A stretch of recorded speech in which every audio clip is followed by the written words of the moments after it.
let's talk about tight ends. So the Minnesota Vikings have looked at just about every single tight end available in this draft. And this is according to Tom Pelissero of NFL Network. The Vikings are going to have a workout with Iowa tight end Noah Fant. And we've kind of talked about this on the show before. We think Noah Fant probably wouldn't be available for the Vikings at 18. Maybe TJ Hawkinson, his Iowa teammate, would be an option. And kind of some other tight ends across the board. We talked about the possibility of the Vikings adding a second tight end to Kyle Rudolph. The Vikings look very serious. Like they want to take a tight end in this draft. It doesn't look like there are some situations where you say it's a smokescreen, like a team working out maybe a top wide receiver to throw teams off the trail that they really want to get this linebacker. But when you're looking at all of them, you're holding visits with all of them.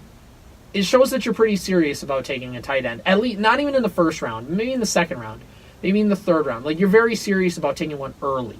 Mm-hmm. Yeah, I think again.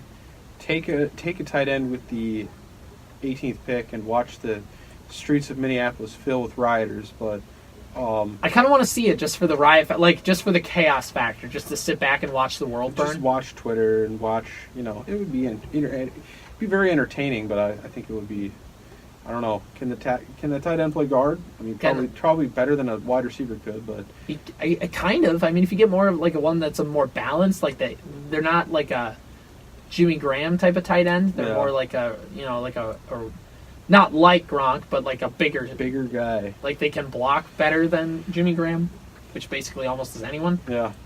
Anyway, so here's the thing. And this is an article on Score North, but here, according to KSTP's Darren Wolfson, the Vikings have been spending time with quite a few of the tight ends on Mel Kiper's top 10 list. They have met with Gahali Waring of San Diego State, 4th on Kiper's board, Texas A&M's Jace Sternberger, 5th, Dawson Knox of Mississippi State, who is 8th, and Josh Oliver, who is 10th of San Jose State. There could be a few more who haven't been reported yet. So they're looking at a lot of the tight ends early in this draft. Because here's the thing. The Vikings really do like two tight ends. They've tried it. I've said this before. They tried to go after Jared Cook a couple of years ago when he went to the Raiders. They tried to go after Trey Burton last year. The Vikings tried to get Dallas Goedert in the draft. They were interested in him. We don't know if they tried to get him, but they were very interested in Dallas Goedert. So the Vikings have shown interest in getting two tight ends, and it's worked in a few situations. The classic example would be New England Patriots with Gronk and Aaron Hernandez, but we don't really. That one's kind of older. Plus, there are other reasons why we wouldn't use that one. But how about Zach Ertz and Trey Burton with the Eagles just a couple of years ago? Those two for tight ends were dynamic, and they were they created a lot of mismatches for opposing defenses with the Eagles. So there's one. Or a Kirk Cousins example would be Jordan Reed and Vernon Davis in Washington. Kirk Cousins loves to throw to the tight ends, so why not let him throw to two different tight ends? I think in Washington that's a little bit of a skewed stat because Cousins did not have any wide receivers to throw to, which he does in Minnesota. Well, Pierre Garçon was there, and Deshaun Jackson was there too. Yeah. I mean, they didn't have the last couple of years. I mean, he didn't, but yeah, for a while he did. Pierre Garçon was a decent target, and so was Deshaun Jackson. I don't think Deshaun Jackson's ever been quite the wide receiver he was in Philadelphia, but we'll see now that he's back in Philadelphia. We'll see, but I do think if the Vikings want to go that way, I don't see any reason that it couldn't be a mismatch, a nightmare for defenses, because of the fact that it's already hard enough to line up and try to guard one good receiving tight end, given the physicality of the position and the just size and strength that they have. So if you get another good one, it could really create some matchup problems for defenses. It's something to look at, and especially coming up now, we're less than a month away from the draft. You got to be thinking about what we're going to be doing with the first couple picks that we have in the draft. Yeah, and I know there's a lot of people out there saying that the Vikings need to take an offensive lineman no matter what. And don't get me wrong, I understand that. I understand. Offensive line is the biggest issue on the team. But the typical draft strategy is you never draft based on need. You draft based on your quote-unquote big board. And what a big board is, for not a lot of people who know a lot about the NFL draft, is they go through every single player in the draft. Or every single player that they're serious about taking. Or, there are some players who they just throw out right away because of character concerns or not good enough or whatever. But they make a big board of players. Mm-hmm. And they say, this guy's the best player in the draft, this guy's the second best, and so forth, all 200 or however many hundreds of picks there are.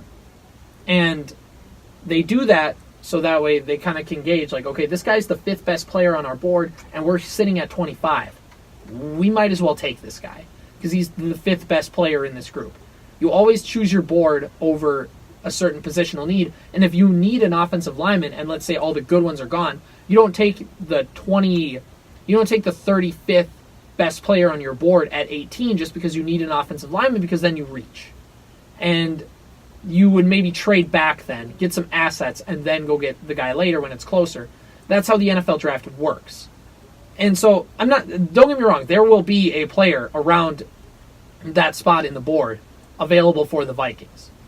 But the Vikings shouldn't just draft an offensive lineman just because they need an offensive lineman. Not saying that they shouldn't draft one, because don't get me wrong, I think that they should draft one. But if the Vikings don't, I understand. There's going to be a lot of situations that would say, all right, you guys understand this player's still available. We can't just say, no, we don't want him. I do get that. See, if a TJ Hawkinson is available, let's say, or even Noah Fant is available for the Vikings to draft, the Vikings would be like, all right, well, we do need an offensive line, but we also need a tight end number 2, and this draft is very deep in offensive linemen, and we can afford to take him now and then get one in the second round. And again, the Vikings tried to do this last year, and they did get Brian O'Neill, but Brian O'Neill probably wasn't ready to play yet. And in a team where you want to win the Super Bowl in this next year, even the year after that, you really can't be wasting time with developmental players, or players who are going to be good but take a couple of years of experience and strength and conditioning and training and all that. So, but the Vikings need a second tight end. I think that's a given, because David Morgan is a blocking tight end at best, and Tyler Conklin is not someone you should put your faith in to be an NFL starter. So a basketball example of this would be, say, you're the team that's supposed to have like the second or third pick in the NBA draft. You're like, we need a point guard. We're pretty much set on Ja Morant at this point. But then you win the lottery and you're like, all right, we have the first pick. You don't leave Zion Williamson on the board with the number 1 overall pick. You might, trade your pick, somehow work your way down to give picks, up the moon. Give up the moon to get, but if you've got that pick, you're like, well, we're taking Zion Williamson. And we'll whoever's there, there, point guard somewhere else. Yeah, we're not just going to take Ja Morant because we need a point guard. That's an example of that for any basketball fans that don't really understand positionally in the NFL and such. Because in the NFL, there's a lot more positions, I'm saying, to go around. It's a little bit more confusing based on, well, we do need this, but so that's kind of the situation you're talking about. We need an offensive lineman, but all the offensive linemen we wanted are gone, and that leaves this guy that we were like, well, we're not going to get him, but you get what I'm talking about. Hopefully, or you're a team, let's say, that needs a quarterback, and let's say the best 2 quarterbacks are already gone, and the next best quarterback is like a 3rd round grade. Yep. Because you need a quarterback, you're not going, and it might be the number 1 concern on your team.